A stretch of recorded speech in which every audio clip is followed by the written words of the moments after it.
নমস্কার, আমি পারমিতা রয়েছি আপনাদের সঙ্গে। আমার বাংলায় আপনাদের স্বাগত। আর আজকের আমার বাংলায় মিড ডে মিলের দুই ভিন্ন ছবি প্রথমেই আপনাদের দেখাবো। একদিকে অ্যাপ্রন পরে মিড ডে মিল রান্না হচ্ছে, খাবার চেখে দেখলেন কেন্দ্রীয় প্রতিনিধিরা। আর একদিকে মিড ডে মিলের খিচুড়িতে মিলল আরশোলা। দেখুন।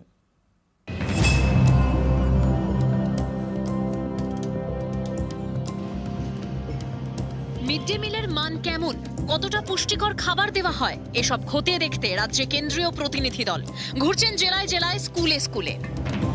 মঙ্গলবার যান পশ্চিম মেদিনীপুরের টেপরায়। তখন ধামতোর প্রাইমারি স্কুলের রাধুনীদের মাথায় টুপি, পরনে অ্যাপ্রন। এখানে মিড ডে মিলের খাবার চেখেও দেখেন কেন্দ্রীয় প্রতিনিধিরা। দক্ষিণ চব্বিশ পরগনার বিষ্ণুপুর থানার রসপুঞ্জ। মঙ্গলবার এখানকার পিকে হাই স্কুলে যায় কেন্দ্রীয় দল। এখানেও অ্যাপ্রন পরে রান্না, মাথায় টুপি। মিড ডে মিলের মান ছাড়াও বাথরুম কেমন, খাবার জল ভালো কিনা, সবকিছুই খতিয়ে দেখেন প্রতিনিধিরা। কথা বলেন পড়ুয়া এবং অভিভাবকদের সঙ্গে।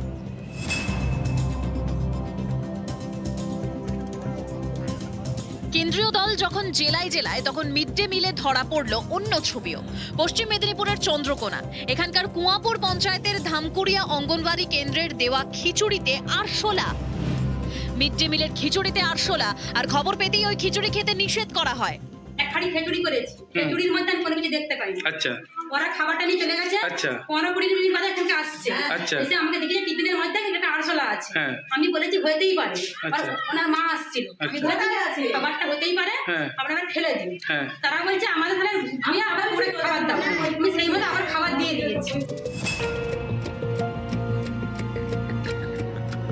পশ্চিম মেদিনীপুরেরই দাসপুরে মিড ডে মিলে অব্যবস্থা। সেনাপতি পাড়ায় অঙ্গনওয়াড়ি কেন্দ্র। মিড ডে মিলের রান্না হয় রাস্তার ধারে ত্রিপল টাঙিয়ে। রাস্তার ধারে রান্নাশালা, সেটা একদম ধুলোবালি পড়ছে। সেই সব মনে হয় এইগুলো কিছু কিছু মানে খাবারের সমস্যা, খাবারের সামনেই সবকিছু ধুলোবালি পড়ছে, বাচ্চাদের এগুলো তো অনেক কিছু অসুবিধা হচ্ছে।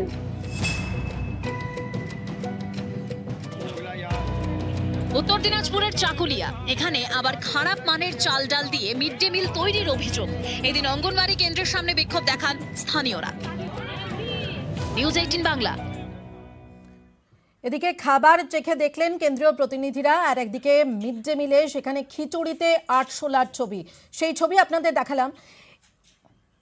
এই মুহূর্তে যে ছবি দেখাবো সেটি একেবারেই ভিন্ন ছবি। মিড ডে মিলের রাঁধুনিদের হাতে গ্লাভস, পরনে অ্যাপ্রন। স্কুলে গিয়ে দেখলো কেন্দ্রীয় দল, আর এতে খুশি নন শুভেন্দু অধিকারী। টুইট করে তিনিই বলে দিলেন কিভাবে করতে হবে পরিদর্শন। এটা একটা ফাইন্যান্সিয়াল ক্রাইম। তাই আমি বলেছি, আমি বলা শুধু নয়, 30 থেকে 6 তারিখ পর্যন্ত আমার অভিযোগের ভিত্তিতে মিড ডে মিলের টিম আসছে। শুভেন্দু অধিকারীর দাবি, তাঁর অভিযোগের ভিত্তিতেই মিড ডে মিল প্রকল্প খতিয়ে দেখতে রাজ্যে এসেছে কেন্দ্রীয় দল। কিন্তু এই কেন্দ্রীয় দল কিভাবে কাজ করবে সেটাও কি শুভেন্দু অধিকারীই বলে দেবেন?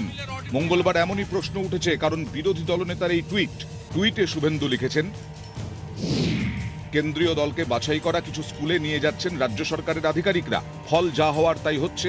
অ্যাপ্রন এবং গ্লাভস পরে রান্না করছেন রাঁধুনিরা। কেন্দ্রীয় দলের উচিত ইচ্ছে মতো স্কুল বেছে নিয়ে হঠাৎ করে পরিদর্শনে যাওয়া, তবেই হাতে নাতে ধরা যাবে। কেন্দ্রীয় সরকার বিভিন্ন স্কিমে টাকা দেবে না আর কুকুর বেড়ালদের দিয়ে আওয়াজ করাবে, এ দুটো তো হতে পারে না। শুভেন্দু অধিকারী কি ভেবেছেন, ওর ইচ্ছে মতো দল আসবে, যেখানে যেতে বলবে সেখানে আসবে? কেন্দ্রীয় দল এলে একটা কম্পাস প্রেজেন্ট করুন, প্রফেসর ক্যালকুলাসের কম্পাস, যেটা দুলবে, আর যেদিকে দুলবে কেন্দ্রীয় দলকে শুধু সেই দিকেই যেতে হবে, সেদিকেই যেতে হবে। না হলেই তো দেখছি এদের গা জ্বলছে। আবাস থেকে 100 দিন একাধিক প্রকল্পে দুর্নীতির অভিযোগ তুলে সরব হয়েছে বিরোধীরা। প্রকল্পের কাজ খতিয়ে দেখতে কেন্দ্রীয় দলও এসেছে, কিন্তু সেই পরিদর্শনের পর খোদ কেন্দ্রীয় গ্রামোন্নয়ন মন্ত্রকই সংসদে জানিয়েছে, পশ্চিমবঙ্গে 100 দিনের কাজে দুর্নীতির অভিযোগ ওঠে। এর তদন্তে বিশেষ দল পাঠায় কেন্দ্রীয় সরকার। সেই রিপোর্ট দেখে পশ্চিমবঙ্গ সরকারকে পদক্ষেপ করার সুপারিশ করা হয়। সেই মতোই তারা পদক্ষেপ করেছে, শাস্তিমূলক ব্যবস্থা নিয়েছে। 100 দিনের পর আবাসেও ধাক্কা খায় বঙ্গ বিজেপি। মালদা এবং পশ্চিম মেদিনীপুরে বিজেপি অভিযোগ করে, পাকা বাড়ি থাকা সত্ত্বেও আবাসের তালিকায় নাম উঠেছে একাধিক ব্যক্তির। সেখানে গিয়ে কেন্দ্রীয় দল দেখে অনেক আগেই তাঁদের নাম আবাসের তালিকা থেকে বাদ গেছে। অভিযোগ উঠেছে কেন্দ্রীয় দল এসেছে, কিন্তু বারবার বিজেপিকেই অস্বস্তিতে পড়তে হয়েছে। তারা বলেছে এক, ঘটনাস্থলে গিয়ে দেখা গেছে আর এক। এই অস্বস্তিতে পড়েই কি শুভেন্দুর এবার টুইট, যেখানে তিনি বলে দিয়েছেন ঠিক কিভাবে মিড ডে মিলের মান খতিয়ে দেখতে স্কুলে স্কুলে যেতে হবে কেন্দ্রীয় দলকে। নিউজ 18 বাংলা। এদিকে এই যে জেলায় জেলায় কেন্দ্রীয় পর্যবেক্ষক দল, কেন্দ্রীয় টিম, মালদার গাজলের সভা থেকে সুর চড়ালেন মমতা বন্দ্যোপাধ্যায়। তিনি ফের তুললেন কেন্দ্রীয় বঞ্চনার অভিযোগ। আমাদের টাকা আমাদের দেওয়া হচ্ছে না, উপরন্ত কেন্দ্রীয় সরকারের টিম পাঠিয়ে অশ্বডিম্ব ডিমডিমা ডিমডিম বাজিয়ে বেড়াচ্ছেন। কমাস পরেই রাজ্যে পঞ্চায়েত নির্বাচন, গ্রামের লড়াই। তার আগে আবাস 100 দিন থেকে মিড ডে মিলের মতো একাধিক প্রকল্পের কাজ খতিয়ে দেখতে রাজ্যের জেলায় জেলায় ঘুরছে কেন্দ্রের প্রতিনিধি দল। মঙ্গলবার মালদার প্রশাসনিক সভা থেকে এর বিরোধিতায় সুর চড়ান মমতা বন্দ্যোপাধ্যায়। আমাদের টাকা আমাদের দেওয়া হচ্ছে না, উপরন্ত কেন্দ্রীয় সরকারের টিম পাঠিয়ে অশ্বডিম্ব ডিমডিমা ডিমডিম বাজিয়ে বেড়াচ্ছেন। উত্তরপ্রদেশে ঘটনা ঘটলে কটা টিম যায়? গুজরাটে রিক্রুটমেন্ট নিয়ে এক গাদা কেলেঙ্কারি, কটা টিম যায়? কেন্দ্রের মোদী সরকারের বিরুদ্ধে ফের বঞ্চনার অভিযোগ তুলে এদিন সরব হন বাংলার মুখ্যমন্ত্রী। এই কেন্দ্রীয় শাসক দলটা কেন এত হিংসুকুটে? আমাদের এখানে 30% মাইনরিটি পপুলেশন আছে, তো সেটা তো তাদের অপরাধ নয়। মনে রাখবেন, কেন্দ্রীয় সরকার সংখ্যালঘুদের স্কলারশিপ অনেক বন্ধ করে দিয়েছে, কিন্তু আমরা রাজ্য সরকারের পক্ষ থেকে ঐক্যশ্রী স্কলারশিপ দিচ্ছি। আসছে পঞ্চায়েত ভোট, তার আগে কেন্দ্রের বিরুদ্ধে এভাবেই সুর চড়ালেন মমতা। নিউজ 18 বাংলা। এদিকে কেউ অন্যায় করলে তার দায়িত্ব নেবে না দল। মালদার মঞ্চ থেকে এভাবেই কড়া বার্তা দিলেন মমতা বন্দ্যোপাধ্যায়। নিয়োগ দুর্নীতির প্রসঙ্গ টেনে নাম না করে নিশানা করলেন শুভেন্দু অধিকারীকে। যদি কেউ অন্যায় করে তার দায়িত্ব আমরা কেউ নেব না। নিয়োগ দুর্নীতিতে নাম জড়িয়েছে তৃণমূলের একাধিক নেতা মন্ত্রীর।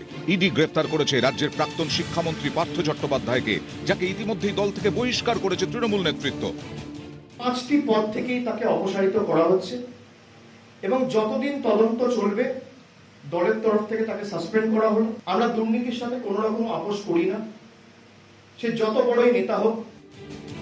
সম্প্রতি এই নিয়োগ দুর্নীতিতেই ইডি গ্রেফতার করে যুব তৃণমূল নেতা কুন্তল ঘোষকে। তার ক্ষেত্রেও যে শাস্তির পথেই হাঁটবে তৃণমূল, সেই ইঙ্গিত শাসক দলের নেতাদের কথাতেই ইতিমধ্যেই মিলেছে। এই পরিস্থিতিতে ফের দলের নেতাকর্মীদের কড়া বার্তা দিলেন মমতা বন্দ্যোপাধ্যায়।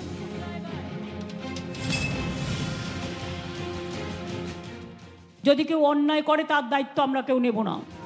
নিয়োগ দুর্নীতি নিয়ে নিয়মিত রাজ্যের শাসক দলকে আক্রমণ করে চলেছেন বিরোধী দলনেতা শুভেন্দু অধিকারী।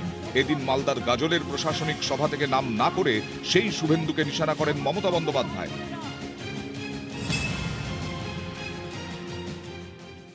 ভাই, আমি তো একদিকে খুশি, কয়েকটা ডাকাত গদ্দার আমার দল থেকে বিদায় নিয়েছে। পুরুলিয়ার ছেলে মেয়েদের টোটাল বঞ্চিত করা হয়েছিল। পুরুলিয়ার কোটা নিজের পকেটে কেউ কেউ ঢুকিয়ে নিয়েছিলেন। কিসের বিনিময়ে নাইবা বললাম। মাননীয় আদালতকে দুপায়ে প্রণাম করে বলবো, একবার খোঁজ নিয়ে দেখুন। পঞ্চায়েত ভোটের আগে তৃণমূলকে বিঁধতে বারবারই নিয়োগ দুর্নীতিকে অস্ত্র করতে চাইছে বিরোধীরা। বিরোধীদের সেই অস্ত্র ভোতা করতে আসরে মমতা বন্দ্যোপাধ্যায় মালদার মঞ্চ থেকে সুর চড়ালেন। নিউজ 18 বাংলা। এদিকে জমি বিতর্কে অমর্ত্য সেন বনাম বিশ্বভারতী। সংঘাতের কেন্দ্রে 13 ডেসিমেল জমি। আর এই 13 গেরো কি কোনোভাবে ইচ্ছাকৃত? জমির নথি প্রকাশ্যে আসার পর প্রশ্নে বিশ্বভারতীর ভূমিকা।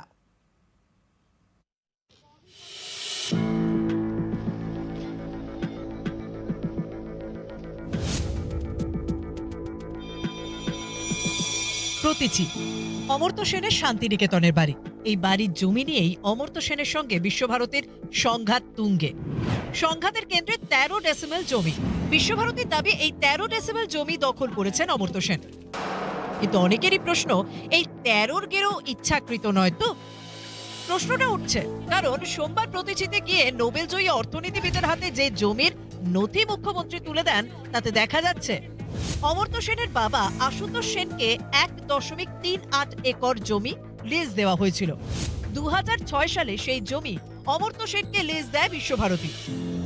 বিশ্বভারতীর দাবি উত্তরাধিকার হিসেবেই এই জমি লিজ পেয়েছিলেন অমর্ত্য সেন। আবার বিশ্বভারতীর দাবি 1.38 একর নয়, অমর্ত্যকে 1.25 একর জমি লিজ দেওয়া হয়েছিল, অর্থাৎ আগের থেকে 13 ডেসিমেল কম। যে নথিপত্র মুখ্যমন্ত্রী দিয়েছেন সেই নথিপত্রটা ভুল এই কারণে, সেই নথিপত্র কিন্তু তার বাবার নামে নথিপত্র, অর্থাৎ আশুতোষ সেন। গতকাল মুখ্যমন্ত্রী যে সমস্ত নথিপত্র দেখিয়েছেন তাতে কোথাও অমর্ত্য সেনের নাম আছে? নেই। এখানে অমর্ত্য সেন আশুতোষ সেনের উত্তরাধিকার হিসেবে ওই জমিটা লিজ পেয়েছিলেন। আর এখানেই প্রশ্ন, আইন অনুযায়ী উত্তরাধিকার হিসেবে 1.38 একর জমি লিজে পাওয়ার কথা অমর্ত্যর, কিন্তু অমর্ত্যকে কেন 1.25 একর জমি লিজ দেয় বিশ্বভারতী? অমর্ত্যকে লিজ দেওয়ার সময় জমি কমে গেল কিভাবে? ইচ্ছাকৃতভাবে কি 13 ডেসিমেল কম জমি অমর্ত্যকে লিজ দেয় বিশ্বভারতী কর্তৃপক্ষ? অমর্ত্য সেনের তরফে জমির মাপ দেখে নেওয়া উচিত ছিল, কিন্তু বিশ্বভারতী ভুল করলে বা অমর্ত্য সেনের তরফে ভুল হলেও তো জমি দখলের অভিযোগ ওঠার কথা নয়। তাহলে কেন জমি ফেরত চেয়ে অমর্ত্য সেনকে হুমকি চিঠি বিশ্বভারতীর? 100 বছর পায়, তখন আমি কি কতটা বিবেচ্য করে জমি নিয়ে কি করা যায় এবং কার জমি, এসব প্রশ্ন খুব আমার মাথায় 7 বছর মাথায় ঘুরছিল, এমনটা বলতে পারছি না। 2006 সালে বিশ্বভারতীর করা ভুল ধামাচাপা দিতেই কি এখন অমর্ত্য সেনের উপর চাপ দেওয়া হচ্ছে? নিউজ 18 বাংলা। এদিকে ফারাক্কায় জমি বিবাদের জেরে গুলি বোমা, দুপক্ষের সংঘর্ষে নিহত 1। আপনাদের আরো একবার জানিয়ে রাখি, ফারাক্কায় জমি বিবাদের জেরে নিহত 1, দুপক্ষের মধ্যে বিবাদ, গুলি বোমা। বিস্তারিত জানবো আমাদের প্রতিনিধি প্রণবের কাছ থেকে। প্রণব, এই যে দুপক্ষের সংঘর্ষ, দুপক্ষ কারা তারা এবং যিনি নিহত হয়েছেন তার সম্পর্কেই বা কি জানা যাচ্ছে, কি পরিচয় তার? দেখুন, যে নিহত হয়েছে তার নাম নাজির হোসেন এবং তার বাড়ির বাইরে দাঁড়িয়ে ছিল। সেই সময় কয়েকজন দুষ্কৃতী মোটর বাইকে করে এসে বোমা ফাটায় বলে অভিযোগ, তাকে লক্ষ্য করে এবং ঘটনাস্থলে সে পড়ে যায়। তারপর গুলি করা হয়েছে বলেও কিন্তু পরিবারের অভিযোগ। গুরুতর আহত অবস্থায় তাকে সঙ্গে সঙ্গে একটি বেসরকারি নার্সিংহোমে নিয়ে গেলে কিন্তু চিকিৎসকরা তাকে মৃত বলে ঘোষণা করেন। ঘটনাস্থলে ফারাক্কা থানার পুলিশ এসেছে এবং অভিযুক্তরা 4 থেকে 5 জন ছিল বলে কিন্তু পরিবারের অভিযোগ, এবং পুরো ঘটনা তদন্ত করছে পুলিশ। এবং কি কারণে গুলি বা বোম করে খুন করা হলো এই 26 বছরের একটা তত্ত্বাজা যুবককে, সেই ঘটনা কিন্তু পুরো তদন্ত করছে ফারাক্কা থানার পুলিশ। ধন্যবাদ প্রণব। এদিকে কটূক্তির প্রতিবাদে ধারালো অস্ত্রের কোপ, তমলুকের মেলায় আক্রান্ত হলো বোন এবং দাদা। কটূক্তির প্রতিবাদ করতে গিয়ে ধারালো অস্ত্রের কোপ, তমলুকের মেলায় আক্রান্ত বোন এবং দাদা। সুজিতের থেকে জানবো ঠিক কি ধরনের কটূক্তি এবং কেন আক্রান্ত হতে হলো বোন ও দাদাকে, একটু বিস্তারিত জানাও সুজিত।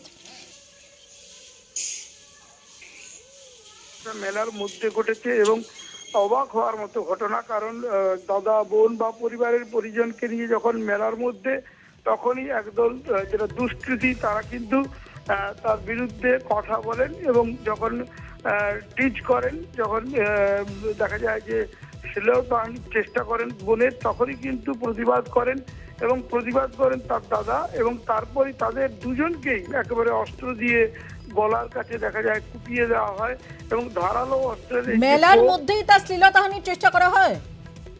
সেটাই প্রশ্ন, কারণ তখন মানুষ দেখেন, তখনও কিন্তু কিছু মানুষ দেখার পরেও কোনো প্রতিবাদে তাদের পাশে দাঁড়াননি বলে এই অভিযোগও করেছেন। তখনই কিন্তু খুব দেখা যায় যে হই হট্টগোল, তারপর পুলিশ আসে ঘটনাস্থলে এবং হাসপাতালে নিয়ে যাওয়া হয়েছে। বেশ, ধন্যবাদ সুজিত। সামান্য একটা মানে গায়ে লেগে গেছে, ভাই জাস্ট ওকে বলেছে যেটা কেন করলি, সাইডে তো জায়গা আছে, এটাতে ওরা এইভাবে মারবে আমরা তো ভাবতে পারিনি না। হ্যাঁ, এত বড় মেলা সিভিল থাকা দরকার ছিল, সেটা নেই, এখন হয়ে গেছে। এবার আমি হওয়ার পরে যে সাহায্যের জন্য কেউ আসবে, সেটা পাবলিক ছেড়ে সদস্যও মানে অনেক পরে হাসপাতালে নিয়ে চলে গেছে, তারপরে গিয়েছে। এদিকে পুকুর ভরাট নিয়ে তৃণমূল বিজেপির মধ্যে সংঘর্ষ। রাস্তায় টায়ার জ্বালিয়ে বিক্ষোভ বিজেপির। চুচুড়া ৩ নম্বর ওয়ার্ডের ত্রিকোণ পার্কের ঘটনা। অভিযোগ, তৃণমূল পার্টি অফিসের পেছনে পুকুর ভরাটের কাজ চলছিল। ঘটনাস্থলে বিজেপি কর্মীরা গেলেই বচসা বাঁধে এবং পরে সেই বচসা সংঘর্ষের রূপ নেয়।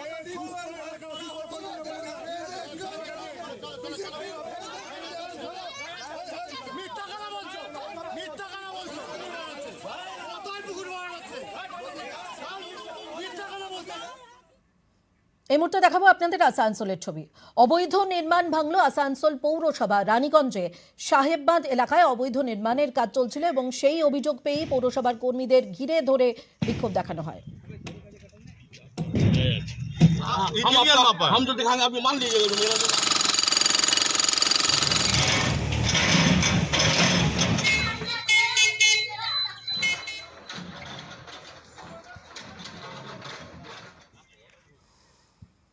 নিতাই গণহত্যার মামলায় জামিন। হাইকোর্টে ৩ অভিযুক্তের জামিন মঞ্জুর হলো। জামিনের নির্দেশ বিচারপতি জয়মাল্য বাগচির বেঞ্চের। ইতিমধ্যেই সুপ্রিম কোর্টের জামিন ফুল্লোরা মণ্ডলের। হাইকোর্টের তপন দে, ডালিম পান্ডে এবং অনুজ পান্ডের জামিন। গত ৮ বছর জেলেই রয়েছেন এই ৩ অভিযুক্ত।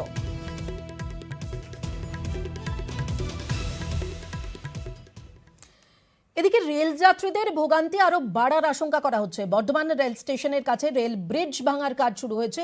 কাজের সময়সীমা ৯ ফেব্রুয়ারি পর্যন্ত বাড়ালো রেল দফতর এবং জারি হয়েছে নয়া বিজ্ঞপ্তি। এর ফলে আরো ৫ দিন ট্রেন চলাচলের নিয়ন্ত্রণ থাকবে।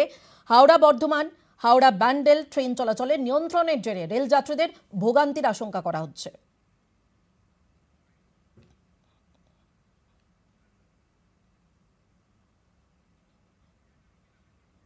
সমস্যা বলতে আমরা প্রতিদিন যাতায়াত করি, কাজের লোক।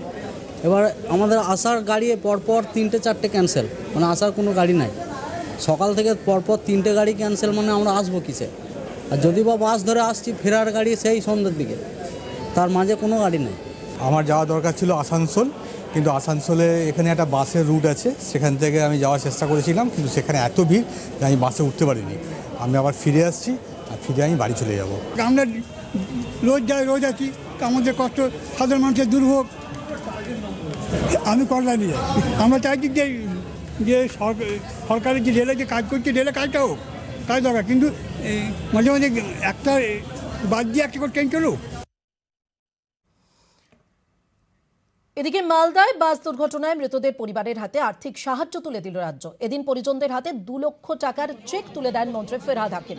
গতকাল রাতে মালদার পান্ডুয়ায় নয়নজলিতে উল্টে যায় যাত্রী বোঝাই একটি বাস। আর এই ঘটনায় ২ মহিলার মৃত্যু হয়, আহত হয় ৩৯ জন।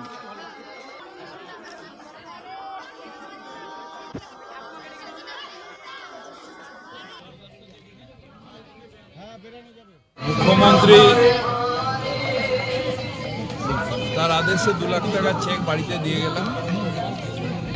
আর এই কাজটা মিটলে, যেহেতু সরকারি প্রোগ্রামে যাচ্ছিল সেখানে অ্যাক্সিডেন্ট হয়েছে, এই কাজটা মিটলে আমরা ক্যাবিনেট করে 2টো সোশ্যাল কোটায় সরকারি চাকরি, পার্মানেন্ট সরকারি চাকরি, একটা ওনাকে আর একটা যিনি মারা গেছেন তার হাজব্যান্ড, মানে দিনাজপুরে, এই দুটোর ব্যবস্থা। লাইব্রেরি, আর সেই লাইব্রেরির পাশেই তৈরি হচ্ছে শৌচালয়। এই নিয়ে ক্ষুব্ধ পাঠকরা। উল্টো দিকে শৌচালয় তৈরিতে অনড় বারাসাতের ইছাপুর নীলগঞ্জ পঞ্চায়েত। দেখুন। উত্তর ২৪ পরগনার বারাসতের নীলগঞ্জ। এখানে রয়েছে ৪১ বছরের পুরনো সরকারি লাইব্রেরি, অভিযাত্রী পাঠাগার। এই লাইব্রেরির ঠিক পাশেই তৈরি হচ্ছে শৌচালয়, তৈরি করেছে পঞ্চায়েত। কর্তৃপক্ষের দাবি, ইন্টারনেটের যুগেও এই লাইব্রেরিতে অনেকে পড়তে আসেন, আর এই লাইব্রেরির পাশেই তৈরি হচ্ছে শৌচালয়। এতে পাঠকরা ক্ষুব্ধ। বাথরুমটা এমন জায়গায় করছে পুরো দেয়ালের সাথে। আমরা বাথরুমের বিপক্ষে নই, আমরা শুধুমাত্র জায়গাটার বিপক্ষে। জায়গাটা বাথরুম হোক, নীলগঞ্জ বাজারে প্রচুর মানুষ আছে, বাথরুমের দরকার আছে, তাই বলে লাইব্রেরির জায়গায়, লাইব্রেরির ফাঁকা একটা জায়গা রয়েছে, সেখানে লাইব্রেরির জন্য আরও কিছু উন্নতি। পায়খানা বাথরুম হবে না এটা কোনো বড় কথা না, পায়খানা বাথরুম হোক, পায়খানা বাথরুমের জায়গায় হোক। একটা লাইব্রেরি, সেই জায়গাটা বাজারে পায়খানা তৈরি করার জায়গা করা হচ্ছে। যারা এই জিনিসটা করছে এটা ভুল সিদ্ধান্ত। লাইব্রেরির পাশে খাস জমিতে শৌচালয় তৈরি করছে ইছাপুর নীলগঞ্জ গ্রাম পঞ্চায়েত। তাদের বক্তব্য, নীলগঞ্জ বাজারে কোনো শৌচালয় নেই। ব্যবসায়ীদের দীর্ঘদিনের দাবি মেনেই তৈরি হচ্ছে শৌচালয়। দেশ স্বাধীন হওয়ার পরে নীলগঞ্জে একটা বাথরুম হয়নি, সেই বাথরুমটার ভালো কাজে আমরা উদ্যোগ নিয়েছি। সেটা একটা সরকারি জায়গা, লাইব্রেরিটাও আমরা ভালো জিনিস, ভালো জায়গা সবাই বুদ্ধিমানরা করেছে, কার জায়গা লাইব্রেরিটা হয়েছে ভালো হয়েছে। তার পাশে জায়গা আছে, সেই জায়গাটায় লাইব্রেরিতে যারা বই পড়তে আসে তাদেরও তো বাথরুম দরকার, শুধু ভালো কাজে অন্যদের কাছে বাধা দিচ্ছে। কিন্তু শৌচালয়টি ঠিক লাইব্রেরির গা ঘেঁষে তৈরি হচ্ছে কেন, প্রশ্ন লাইব্রেরি কর্তৃপক্ষের। তারা জেলা প্রশাসনের কাছে নালিশও জানিয়েছে। উত্তর 24 পরগনা থেকে ক্যামেরায় মনিরুজ্জামানের সঙ্গে জিয়াউল আলম, নিউজ 18 বাংলা। মিথ্যে কথা। আপনি কোন দলকে চিনেন? আপনি কিভাবে চিনলেন? কোন দলকে? কোন দল হচ্ছে 15 কোটি টাকা দিয়েছে। কোন দলকে কিভাবে চিনলেন? ঠিক আছে, পরে চলুন এখন না। তো তাপস দাঁড়িয়ে গেছে তো। কোনো টাকার খবর নেই, মিথ্যে কথা। মিথ্যে কথা, টাকার কোনো প্রশ্ন নেই। শঙ্কু, তাপস মণ্ডলও তো সঙ্গে ছিলেন নাকি? তাপস মণ্ডল সঙ্গে ছিলেন। আমরা তাপস মণ্ডলকেও জিজ্ঞাসা করেছিলাম। তাপস মণ্ডল যেটা বললেন, ইডির আধিকারিকরা তাপস মণ্ডলকে নাকি বলেছিল যেহেতু তার জেলার ছেলে, যেহেতু চেনে এই গোপাল দলপতিকে, তাকে যাতে কোনোভাবে হাজির করানো যায়। তো তাপস মণ্ডল বললেন যে 28 তারিখে কোন একটা অনুষ্ঠানে মেদিনীপুরে দেখা হয়েছিল গোপাল দলপতির সঙ্গে, তখন তাপস মণ্ডল তাকে সাজেশন দিয়েছিল যে ইডির সঙ্গে দেখা করবার জন্য। তার জন্য কিন্তু গোপাল দলপতি গতকাল ফোন করেছিলেন এবং আজকে তাপস মণ্ডলের সঙ্গে এসেছেন। তবে তাপস মণ্ডল আরেকটি জিনিস জানায় যে কুন্তল ঘোষের সঙ্গে পরিচয় করিয়ে দিয়েছিল তাপস মণ্ডল গোপাল দলপতির, কারণ গোপাল দলপতি 2টো স্কুল সার্ভিসের ক্যান্ডিডেট ছিল।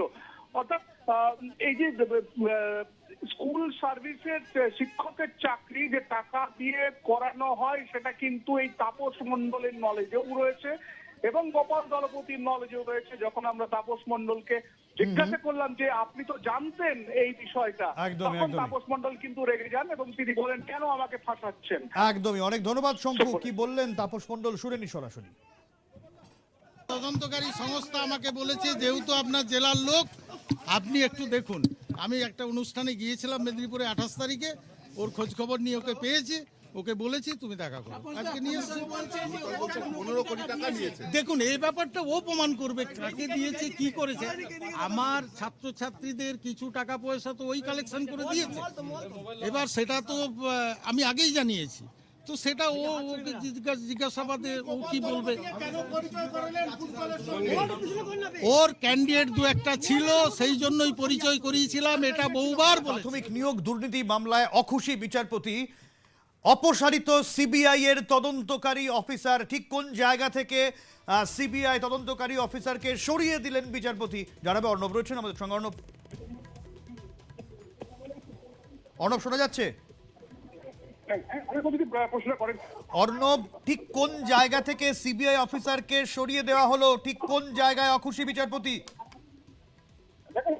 বড় খবর, কলকাতা হাইকোর্টের নজরদারিতে রাজ্যের এত বড় একটা নিয়োগ দুর্নীতি যেটা আদালত মনে করছে তার তদন্ত করছে সিবিআই সিট। সেই সিটের কাজে এর আগেও বারবার অসন্তোষ প্রকাশ করেছেন বিচারপতি অভিজিৎ গঙ্গোপাধ্যায়। আজকে নতুন করে প্রাথমিক নিয়োগের যে দুর্নীতি মামলা, এই প্রাথমিক নিয়োগের যে দুর্নীতি সেটা সব থেকে বড় দুর্নীতি বলে বিচারপতি মনে করছেন। তার যিনি তদন্তকারী অফিসার, যিনি স্পেশাল ইনভেস্টিগেশন টিম ডিআইটির নেতৃত্বে যেটা তৈরি করেছে হাইকোর্ট, তার অন্যতম পার্ট, সেই তদন্তকারী অফিসারের কাজে তিনি তীব্র ক্ষুব্ধ। বিচারপতি অভিজিৎ গঙ্গোপাধ্যায় কার্যত ভরা এজলাসে কার্যত তারস্য তিনি বলেন তিনি আইনজীবীর উদ্দেশ্যে, তিনি তার জীবদ্দশায় এমন অযোগ্য অফিসার একটাও দেখেননি। এবং শুধু তাই নয়, তিনি যে এত গুরুত্বপূর্ণ একটা তদন্ত মামলা যে তদন্ত করছে প্রাথমিক নিয়োগ দুর্নীতি, সেখানে এতটা ইররেসপন্সিবল এবং যে ধরনের কাজ করছে, ইনএফিসিয়েন্সি হিসেবে কাজ করছে, তা আদালত কখনো বরদাস্ত করতে পারে না। এবং তিনি এই মুহূর্তে এখনই নির্দেশ দিচ্ছেন যে এই প্রাথমিক নিয়োগ দুর্নীতি মামলা তিনি তদন্তকারী অফিসার ছিলেন, সেখান থেকে তিনি রিমুভ হচ্ছেন আদালতের নির্দেশে। পাশাপাশি তার রিমুভ হওয়া মানে সিটের অন্যতম সদস্য সরে গেল আদালতের নির্দেশে। সিটের কাজে ক্ষুব্ধ বিচারপতি অভিজিৎ গঙ্গোপাধ্যায়, সিটের যে সদস্য সেটা আবারও নতুন করে পরিবর্তন হবে। তার জন্য দুটোর মধ্যে সিবিআই তিনি ডিআইজি রয়েছেন অশ্বিন সেনজি, তার কাছে তিনি নির্দেশ বা বার্তা পাঠালেন। দুটোর মধ্যে 3 জন বিকল্প অফিসারের নাম সিবিআইকে দিতে হবে, যারা এই কাজটা তার সমকক্ষ বা তার ইন্সপেক্টর পদমর্যাদার অফিসার হবেন। সেই নাম পাওয়ার পর তিনি বিবেচনা করবেন কাকে ওই তদন্তকারী অফিসার করতে হয়। কিন্তু সবথেকে বড় বিষয়, নিয়োগ দুর্নীতি মামলা, এসএসসি প্রাথমিক, এই নিয়োগ দুর্নীতি মামলায় বারবার সিবিআইয়ের কাছে আদালত অসন্তুষ্ট হচ্ছে। এর আগে একবার তুমি জানো ডিআইজি অশ্বিন সেনভি তাকে উত্তর ভারত থেকে বিচারপতি নিয়ে এসছেন কলকাতায় শুধুমাত্র নিয়োগ দুর্নীতি মামলা মনিটরিং করার জন্য। একদমই অর্ণব, এই একদমই। নতুন ডিআইজি নেতৃত্ব যে সিবিআই স্পেশাল ইনভেস্টিগেশন টিম কাজ করছে, সেই তদন্ত একাধিক ফাঁকফোকর এবং বিচারপতি সেখানেই ক্ষুব্ধ এবং একজন তদন্তকারী অফিসার। নিউজ 18 নেটওয়ার্ক, আপনি দেখছেন নিউজ 18 বাংলা। पानी से भरी बाल्टी जो जल्दी ऊपर लाएगा वही जीतेगा। हर गेम में चैंपियन जैसी पकड़, वही एसआरएमबी टीएमटी। হেডলাইন্স নিবেদন করছে বিয়ের কেনাকাটা, রূপচর্চা, পোশাক, গহনা সমস্ত সম্ভার নিয়ে আমরা থাকছি মেঘা কার্নিভালে। জমি বিতর্কের মাঝেই ফের মুখ্যমন্ত্রীর প্রশংসা, ফের মোদীর বিকল্প হিসেবে তৃণমূল নেত্রীর নাম। মোদী সরকারের পরিবর্তে সরকার গঠনের প্রশ্নে মমতা বন্দ্যোপাধ্যায়ের নাম।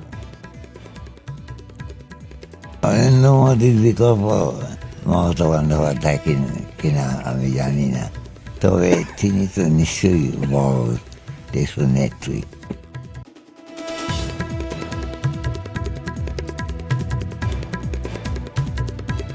মিড ডে মিলের মান খতিয়ে দেখতে রাজ্যে কেন্দ্রীয় দল। দুপুরের খাবারের 2 ছবি দক্ষিণ 24 পরগনার বিষ্ণুপুরের স্কুলে অ্যাপ্রন ও টুপি পরে